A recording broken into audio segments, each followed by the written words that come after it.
My name is Donita, and I was diagnosed with CML, chronic myeloid leukemia.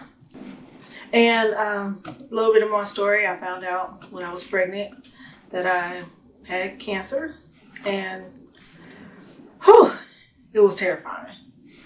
So my diagnosis came in March of 2012. I was pregnant with my son. Me and my husband had decided that we were going to try for a third kid. And I was reluctant, but I was like, oh, okay, we'll try to have a son. Or basically, I wanted a girl. I have two boys. So we did it. I was pregnant, 6 weeks pregnant. But all of a sudden, I started spotting. And never spotted before in pregnancy. So I went to the doctor. And I told him, I was like, I'm spotting. Let's figure this out. I was like, okay, I'm going to send you all right over for a blood test. And we'll figure it out. So a few days later, he calls me, and it was a weird kind of day because something was off, and I told my friend, and it was like, hey, you want to go to lunch with me? She's like, I don't have no money. So I was like, I'll cover you. Let's go to lunch. So we sitting there at lunch, and my phone rang, and it was my doctor, and I was waiting for this information, so I was excited to answer.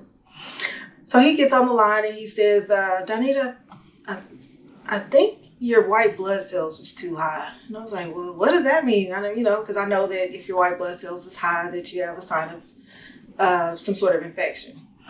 So he was like, no, it's not an infection. They're in 100,000. I was like, 100,000? What does that mean? He said, well, I'm a gynecologist. I don't know, but I Googled it. And I think you have leukemia. I said, are you telling me I got cancer on my lunch break? And so I was like, I gotta go. And, it didn't hit me. I was kind of shocked. So I went back to work, and it just all of a sudden it hit me like a train wreck. I called my mom. I called my husband. My husband got angry and called him and wanted to fuss. But anyway, it came down to he wanted to schedule me an appointment with an oncologist. And I knew it from that point. I was like, oh my gosh, you're going to send me to an oncologist? That means cancer. So I get there and we got this appointment, and this is a Friday, mind you. So the appointment wasn't until first thing Monday morning. So I had all weekend to stress and bothered about this diagnosis that I'm going to an oncologist. So we get there, and I dressed up, and I was like, whatever news it is, I'm going to be dressed up and I'm going to be gorgeous sitting on this table. So I get there, and he's like, yeah, you got leukemia. It's kind of bad because your blood cells are through the roof, and we're going to have to terminate your pregnancy. I sit there for a while, and after crying all weekend and thinking about it, I said, you know what? My God's not going to put me through something I can't bear, and I'm not having an abortion. So he was like, well, no, it's aggressive. We need to start doing with this now. And I was like, if you can't fix me in the way that I came to you, then you need to find me another doctor. So he scheduled another appointment, and he was evaluating the numbers. And of course, the numbers are increasing and increasing.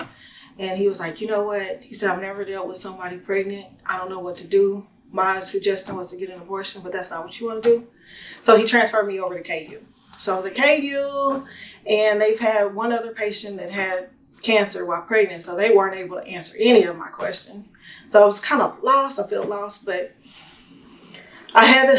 we went through it, and they were able to put me on a medication to where he explained it to Lucille Ball, and I can't think of her friend's name, but it was Lucille Ball, and there was an episode where they're taking the candy and they're hiding it and they're putting it places. And so this medication was basically taking my white blood cells, hiding it in the places, but not really treating. So I got up to 68,000 white blood cells in my body. And so they put me on the medication, and it started coming down. And then I had the baby. But the thing about it is that I just knew I was having a girl. And this guy came up to me, and he was like, no, you're having a boy, and his name is going to be Malachi, and he's going to be your messenger. And this is way before I had found out I had cancer, what I was dealing with. And I was like, messenger? No, my baby's name is going to be Peyton because it's a girl. And so anyway, I found out I'm having this baby. Malachi is my messenger. He came to, I don't know, it saved my life. And I made a decision that I wasn't having an abortion and God was going to send me through, and here we are. 7 years later, birthday coming up on Monday, and he'll be 7. So that's my story.